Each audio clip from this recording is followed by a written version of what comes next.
Assalamualaikum warahmatullahi wabarakatuh. Halo semuanya dan salam sehat untuk kita semua. Perkenalkan, kami dari kelompok 4, kelas 4F Marketing Komunikasi. Di sini kami akan membahas atau mempresentasikan hasil dari tugas kami, yaitu tentang teknik mind map atas ide sentral. Tapi sebelum ke materinya, saya akan memperkenalkan terlebih dahulu anggota dari kelompok 4 ini. Yang pertama yaitu ada saya Muhammad Fikri Oktahadi dengan NIM 666220001. Kemudian ada Saiful A'la dengan NIM 666220012. Dan juga ada Nasai dengan NIM 66662200039. Baik, langsung saja kita masuk ke pokok pembahasan dari video kali ini. Di sini bisa teman-teman lihat ada sekitar 7 pembahasan atau poin utama yang akan kita jelaskan.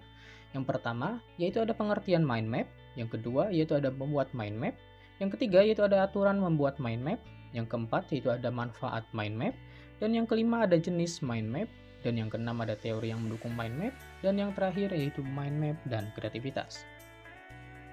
Baik, untuk mengefisiensikan waktu, marilah kita langsung saja ke pembahasan pertama yaitu tentang pengertian mind map.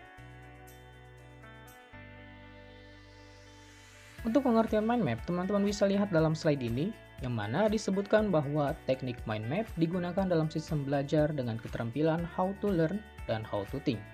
Yang mana keterampilan ini membuat kita dapat menggunakan teknik mind map yang merupakan sistem belajar dan berpikir yang dikembangkan oleh seorang pakar pengembangan otak, kreativitas, dan revolusi pendidikan di Inggris, yakni Tony Buzan. Nah, di sini Tony Buzan ini mempunyai pemikiran bahwa proses belajar akan memberikan keberhasilan atau kegagalan terhadap seseorang ketika ada orang yang menyukai dan ketagihan belajar. Sehingga kita itu harus mengetahui kunci utama yang mendukung terciptanya kondisi suka atau ketagihan belajar tersebut. Nah, di sini juga ia menjelaskan bahwasanya kejeniusan seseorang tercapai karena memenuhi unsur materi pelajaran atau what to learn, kemudian cara-cara dan teknik-teknik belajar how to learn, serta sistem motivasi yang menggerakkan kegemaran untuk belajar, yakni why learn. Nah, apa itu how to learn? How to learn ini adalah suatu proses bagaimana cara belajar atas what to learn. Seperti cara memahami, cara membaca penuh konsentrasi, cara menghafal, cara berpikir kreatif, dan yang sebagainya.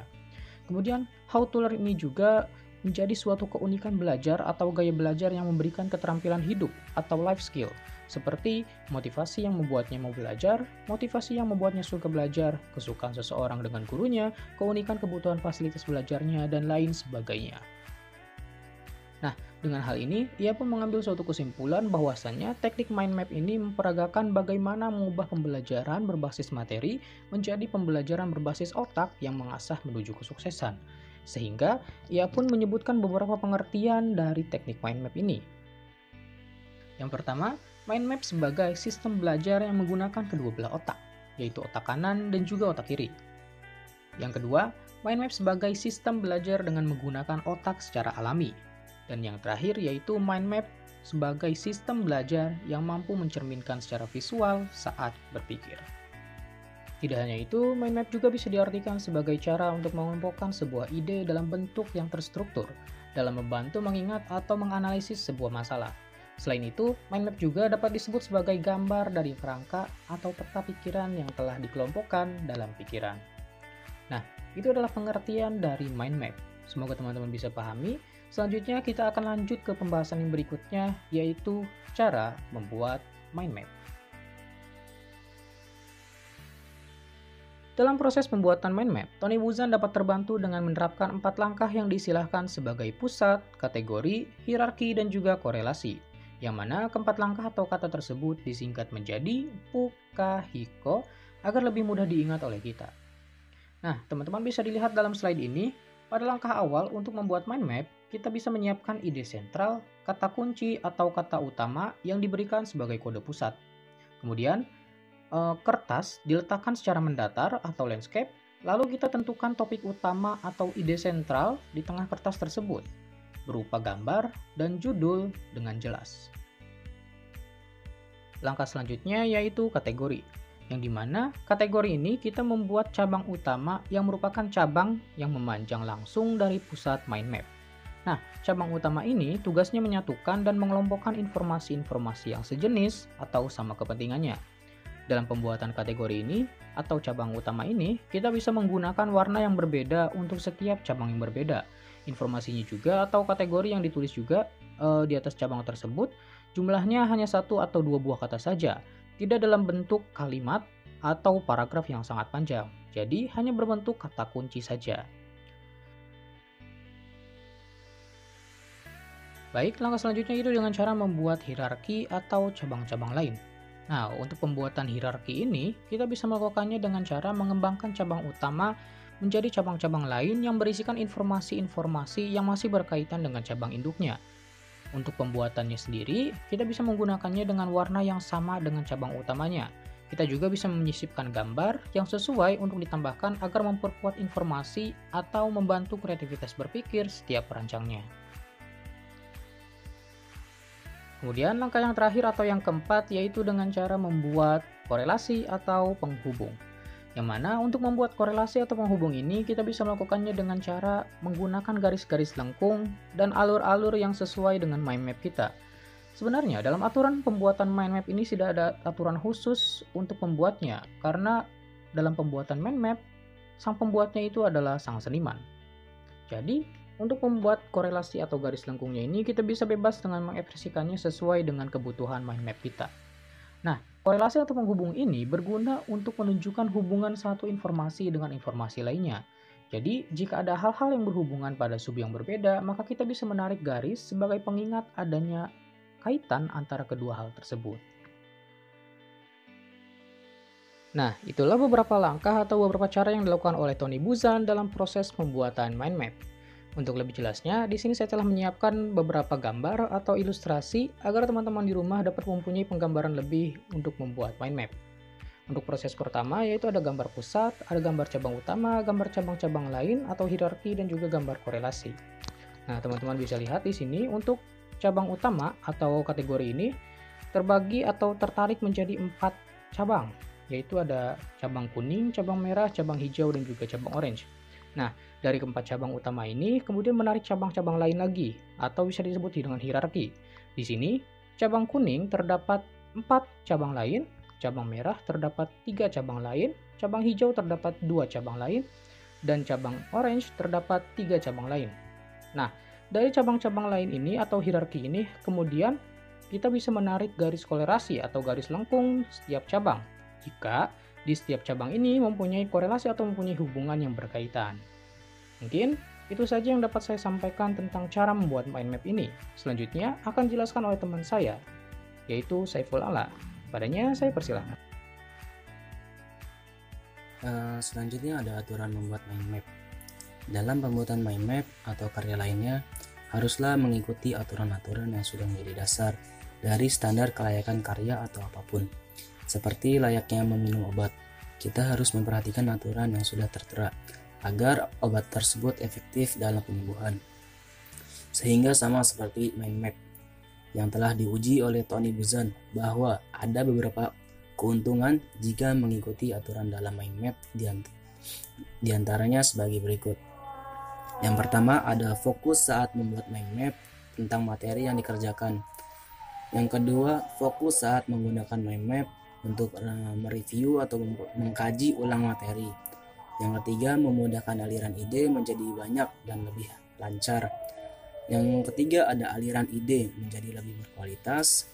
Yang keempat, mampu menciptakan karya yang orisinil dan kreatif. Yang kelima, mampu memahami materi lebih baik. Dan yang keenam, mampu mengingat pelajaran jauh lebih baik. Adapun aturan yang Buzan lakukan dalam membuat mind map agar mendapatkan hasil yang lebih optimal dalam pembuatannya. Yang pertama ada kertas, yang kedua pusat mind map, yang ketiga ada cabang utama, yang keempat ada cabang-cabang, yang kelima ada kata, yang keenam ada warna, dan yang ketujuh ada gambar. Nah, masing-masing poin tersebut memiliki poin lainnya, diantaranya seperti kertas. Kertas memiliki beberapa poin yang dalam aturan pembuatan mind map. Buzan menaruh 3 poin dalam kertas. Yang pertama, menggunakan kertas putih polos, tidak bergaris. Yang kedua, menggunakan kertas ukuran A4 atau folio. Yang ketiga, menggunakan kertas dengan posisi landscape.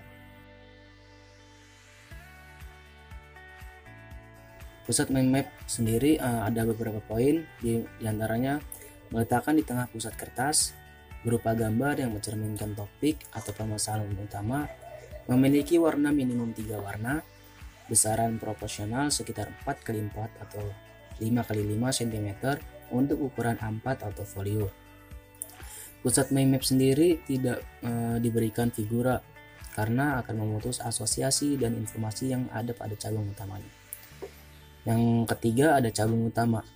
Pada cabang utama ini ada beberapa poin lagi, yaitu memancarkan langsung dari pusat mind map, menempel langsung pada gambar pusat mind map, memiliki bentuk meliuk dan melengkung, bentuknya tebal ke tipis, memberikan warna berbeda dengan cabang lainnya karena informasi yang berbeda, dan yang terakhir memancarkan ke segala arah dari pusat mind map. Yang keempat ada cabang-cabang, di mana cabang tersebut memiliki beberapa poin yang Buzan taruh sebagai aturan dalam pembuatan mind map. Yang pertama, melengkung atau meliuk. Yang kedua, terhubung dengan satu sama lain, memancar ke segala arah dengan kemiringan maksimum 45 derajat, panjang cabang sesuai panjang kata atau gambar di atasnya. Semakin menjauh dari mind map, cabang semakin tipis merujuk kepada hierarki.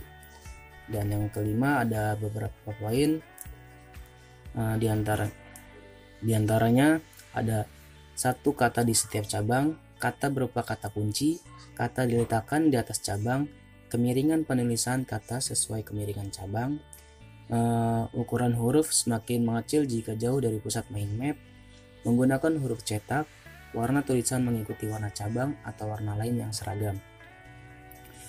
Yang keenam ada warna. Pada warna ini Buzan menaruh beberapa aturan. Yang pertama, harus berbeda dengan warna cabang utama. Warna cabang-cabang mengikuti cabang utama. Gunakan warna kontras dengan warna kertas. Dan yang ketujuh, yang terakhir ada gambar, di mana Buzan menaruh 5 poin pada gambar yang menjadi aturan. Yang pertama, menggunakan gambar sebanyak mungkin. Gambar memperkuat kata kunci. Gambar mampu mengganti kata kunci. Gambar pada cabang tidak terlalu besar dan menarik. Gambar terutama diberikan pada kata kunci yang penting atau kata kunci yang akan memancar banyak cabang berikutnya.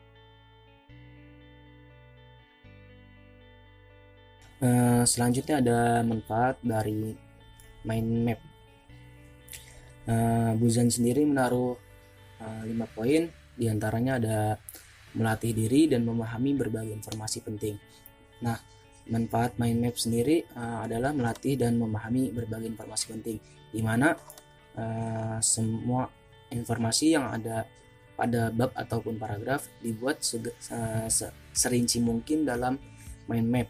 Dan yang kedua, meningkatkan ketelitian dan menyusun informasi. Dalam pembuatan mind map, sebuah paragraf dibuat hierarki atau semakin terpusat dalam cabangnya, sehingga dapat menghasilkan informasi yang lebih rinci ataupun lebih simpel dalam penyampaiannya.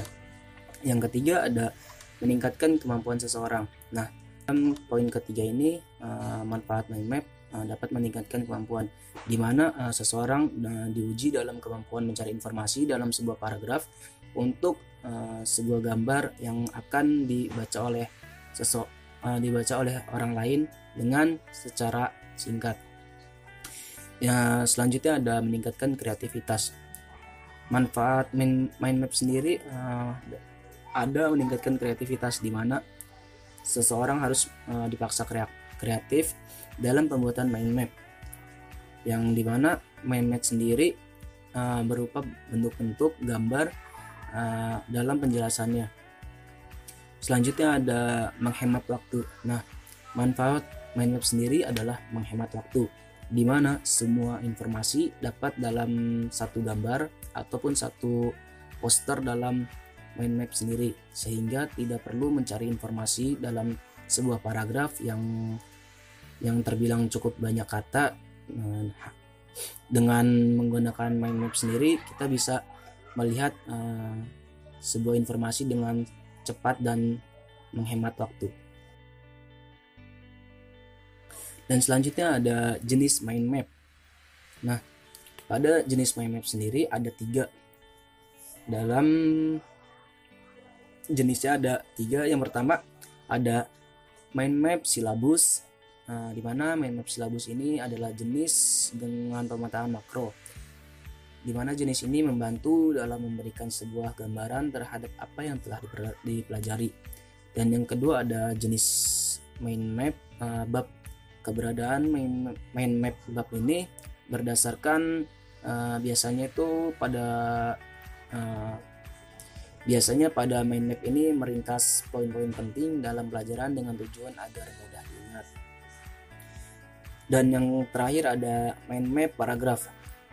Mind map ini memberikan informasi secara detail, tidak hanya dalam kerangka ringkas, melainkan keterangan ringkasan dari setiap bab yang telah dipelajari. Nah, pada mind map silabus ini contohnya seperti pemetaan makro, di mana sebuah informasi dibuat sedetail mungkin namun sesimpel mungkin. Dan yang kedua ada mind map bab, di mana mind map bab ini sebuah informasi yang ada pada paragraf namun menggunakan poin-poin penting saja dalam pembuatan mind mapnya. Dan yang ketiga ada mind map paragraf. Nah, mind map paragraf ini sebuah mind map yang terbilang cukup lengkap karena mencakup seluruh ringkasan dari setiap bab, sehingga lebih detail dan lebih terperinci dalam pemaparannya. Baik, terima kasih atas penjelasannya. Untuk teman-teman semua, di sini saya sudah menyiapkan video tentang bagaimana proses pembuatan mind map, yang mana bisa teman-teman lihat dalam slide ini. Pusat dari mind map ini yaitu tentang hewan, yang mana setelah kita menentukan pusatnya, kita bisa menarik cabang utamanya atau kategorinya, yaitu kategori dari hewan ini yang kita ambil yaitu adalah herbivora, karnivora, dan juga omnivora.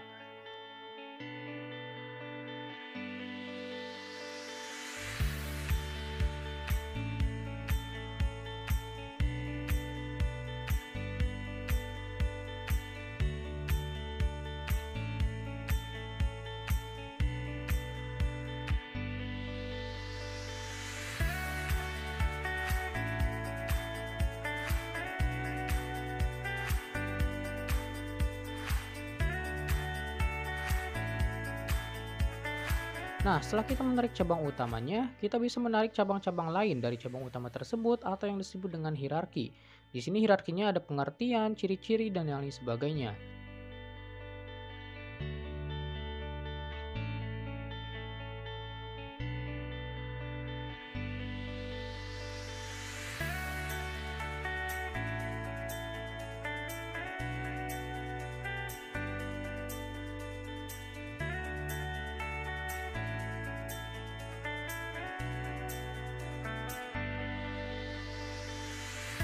Lalu teman-teman juga bisa melihatnya dalam slide ini atau video ini, bahwasanya untuk penggunaan warna dalam mind map ini sangatlah berbeda-beda. Di sini untuk herbivora itu berwarna merah, untuk karnivora warna orange, dan juga warna kuning untuk omnivora.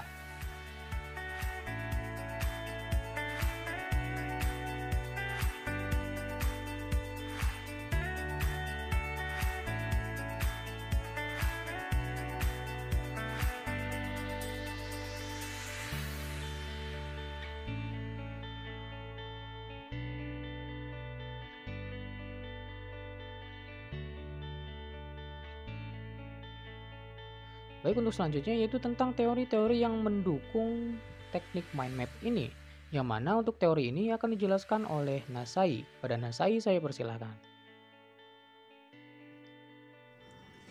Oke, yang selanjutnya di sini saya akan menjelaskan mengenai teori yang mendukung mind map. Yang pertama itu ada teori Piaget. Teori ini menyatakan bahwa pengetahuan datang dari tindakan, dan perkembangan kognitif ini seseorang bagikan besar bertanggung pada seberapa jauh seseorang memanipulasi ataupun aktif berinteraksi dengan lingkungannya. Sedangkan mind mapping sendiri, seseorang kemungkinan akan membangun sendiri skema pemikirannya dengan membangun konsep-konsep melalui pengalamannya. Oke, yang selanjutnya di sini ada teori Vygotsky yang menyatakan bahwa membentuk pengetahuan dari apa yang mereka ketahui, bukan hasil dari kopi apa yang mereka tentukan, sehingga dapat mempelajari strategi. Yang pertama itu ada strategi pengetahuan, awal sangat berperan dalam proses belajar. Terus yang kedua ada strategi pemahaman tentang pengetahuan, dan yang selanjutnya yang terakhir ada strategi membantu menjelaskan pengetahuan yang mereka terima. Oke, yang selanjutnya di sini ada teori David Ausubel, yang dimana David ini mengatakan bahwa belajar dengan menghafal berbeda dengan praktik secara langsung. Menghafal sendiri akan membuat seseorang mendapatkan informasi yang kemudian mereka akan memprosesnya dengan membentuk struktur kognitif gitu kan, yang dimana hafalan sebagai bentuk proses belajar dalam mengikat kata demi kata, sedangkan praktik itu sendiri adalah rangkaian proses memberikan hasil yang bermakna, sehingga dapat dikatakan bahwa belajar akan bermakna jika informasi yang dipelajari oleh siswa gitu kan disusun dengan struktur yang kognitif itu sendiri gitu. Baik, terima kasih atas penjelasannya. Selanjutnya di sini saya akan membahas tentang mind map dan kreativitas. Yang mana teman-teman bisa melihat dalam slide ini bahwasanya tercatat secara harfiah sebuah mind map merupakan peta dari pikiran manusia yang menggunakan asosiasi, koneksi, dan memicu untuk merangsang ide-ide lebih lanjut. Nah, peta yang tersusun itu memicu koneksi untuk merangsang ide-ide lebih lanjut yang nantinya ide tersebut akan diekstrak dari otak manusia menjadi sesuatu yang terlihat dan juga terstruktur. Nah, dalam hal ini, banyak penelitian yang menunjukkan bahwa otak manusia itu suka bekerja berdasarkan asosiasi dan akan menghubungkan setiap ide, memori, atau bagian dari informasi kepada puluhan, ratusan, bahkan ribuan ide dari konsep lainnya. Dalam hal ini, otak itu suka bekerja berdasarkan asosiasi akan keanekaragaman dan menghubungkan ide-ide terkait yang masih berlangsung, yang mana hal ini sama dengan proses mind map atau peta pikiran yang melibatkan kombinasi unik yakni antara citra, warna, dan pengaturan visual spasial yang terbukti secara signifikan meningkatkan daya ingat. Hal ini sangatlah berbeda dengan metode konvensional seperti mencatat dan belajar dengan hafalan, yang mana mind map ini sangat konsisten dengan cabang yang berwarna-warni dan berbagai gaya letak untuk meningkatkan stimulasi otak. Selanjutnya yaitu di sini teman-teman lihat terdapat poin-poin yang bertuliskan warna merah, yang mana poin-poin warna merah tersebut merujuk kepada pengaruh dari mind map terhadap para kreator atau orang-orang kreatif. Yang mana di sini tertulis bahwa seorang kreator ataupun konseptor membutuhkan data dan sistematika aliran informasi yang variatif serta beragam, sehingga memudahkan datangnya ide dan konsep kreatif untuk menciptakan karya-karya yang inovatif. Nah, proses pembelajaran yang baik ini tentu tidak lepas dari metode yang baik pula. Metode dan cara pembelajaran yang tepat akan mendorong tersalurkannya kreativitas menjadi prestasi seorang secara umum. Dalam hal ini, metode yang saya maksud adalah metode mind mapping atau dikenal juga dengan peta pikiran, yang mana mind mapping ini merupakan suatu cara yang terstruktur dan efektif untuk membantu para konten kreator atau para kreator mengerjakan proses perancangan ide dengan lebih baik. Karena mind mapping ini menstimulasi otak kiri dan juga otak kanan secara sinergis. Mind mapping akan sangat bermanfaat dalam menggali ide-ide secara optimal, terutama dalam keterampilan mencatat dan juga mengingat. Yang mana dalam hal ini pengaruh mind mapping ini terbagi menjadi 6 poin. Yang pertama yaitu membantu kemampuan otak untuk berkonsentrasi, kemudian memungkinkan esensi materi menjadi lebih jelas, kemudian secara visual relatif lebih jelas urutan dan informasinya, lalu membuat sambungan antara ide-ide sehingga mudah dilihat. Kemudian, meningkatkan daya ingat menjadi long term memory atau memori yang jangka panjang. Yang terakhir yaitu meningkatkan keyakinan individu dalam kemampuannya untuk belajar menjadi kreatif. Nah, selain ke-6 poin tadi yang meningkatkan keterampilan belajar atau study skill, daya ingat dan kreativitas, ternyata mind map juga meningkatkan keterampilan hidup atau life skill. Yang mana jika dalam cara-cara yang konvensional, pikiran kita cenderung hanya diarahkan kepada salah satu belahan otak saja, yakni otak kiri ataupun otak kanan. Nah, dalam mind map, informasi disusun dengan cara yang mencerminkan tepat bagaimana fungsi otak dalam serial, bukan secara linear. Dalam peta pikiran, artikel baru atau informasi baru disusun dengan cara tepat yang mencerminkan bagaimana otak dalam suatu radian atau serial untuk menghubungkan secara linear. Baik, poin selanjutnya yaitu tentang bagaimana cara mind map bekerja dalam dunia kreatif atau dalam dunia para orang kreator. Yang mana di sini dijelaskan bahwasannya bagi para kreator dalam industri penyiaran televisi, teknik mind map akan memberikan alternatif mendapatkan ide, tema, merancang sequence dan scene cerita sehingga memudahkan pengembangan konflik-konflik karakter dalam skenario. Yang mana hal ini menunjukkan bahwasannya mind map benar-benar menjadi bukti untuk mendorong kreativitas dan memungkinkan para kreator untuk menghasilkan ide-ide baru dalam sesi brainstorming atau urun pendapat. Mind mapping juga mencakup gambaran yang sangat besar dan menjadi suatu perpustakaan icon untuk mengkatalisasi kreativitas. Tata letak ruang dan sumber pemikiran membantu para kreator untuk mendapatkan gambaran yang lebih baik dan membuat koneksi baru yang tersusun secara sistematis sehingga kreator dapat membuat pemikiran, ide, link, dan asosiasi pada setiap topik dalam jumlah yang tak terbatas. Nah, di sini orang kreatif atau para kreator juga harus memvisualisasikan foto dalam pikiran mereka yang terkait dengan konsep. Saluran kreatif dan fleksibilitas mental tim kreatif membutuhkan semangat serta inovasi yang menggunakan pemetaan, gambar, warna, dan konsistensi seperti mind map atau peta pikiran. Dalam persaingan industri televisi sekarang, program televisi membutuhkan program-program yang baru dan kreatif, baik itu inspirasi, adaptasi, modifikasi, ataupun hibridasi, yang lahir dari tangan-tangan kreator atau yang dikenal juga sebagai tim kreatif. Nah, pemetaan berpikir atau proses mind map ini merupakan salah satu teknik yang mampu meningkatkan kemampuan individu untuk lebih cepat menghasilkan dan mengatur ide-ide untuk menulis konsep yang kreatif. Dengan mempertimbangkan mind mapping sebagai salah satu alat yang efektif untuk dapat membantu kreativitas dalam proses perencanaan produksi program televisi, maka diharapkan semakin merangsang hadirnya beragam karya televisi yang baru, unik sekaligus bermanfaat sesuai dengan jati dirinya, yaitu televisi sebagai media massa.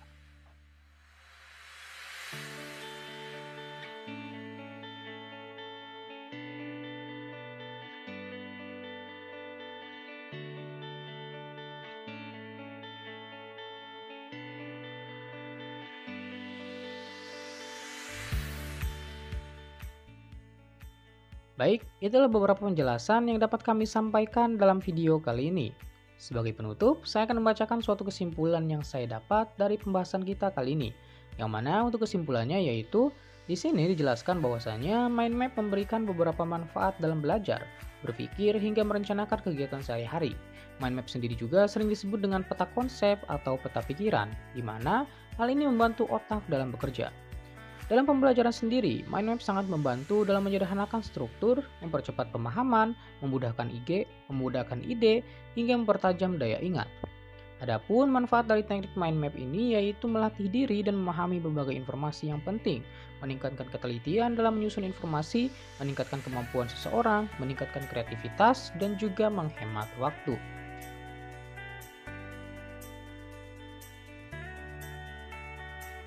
Mungkin itu saja yang dapat kami sampaikan dalam video kali ini. Semoga apa yang kami sampaikan dapat diterima dan bermanfaat bagi teman-teman semua. Kami mohon maaf jika ada kata atau kalimat yang kurang berkenan di hati teman-teman semua. Saya Muhammad Fikri Oktadi dan teman-teman dari kelompok 4 undur diri. Terima kasih dan Assalamualaikum warahmatullahi wabarakatuh.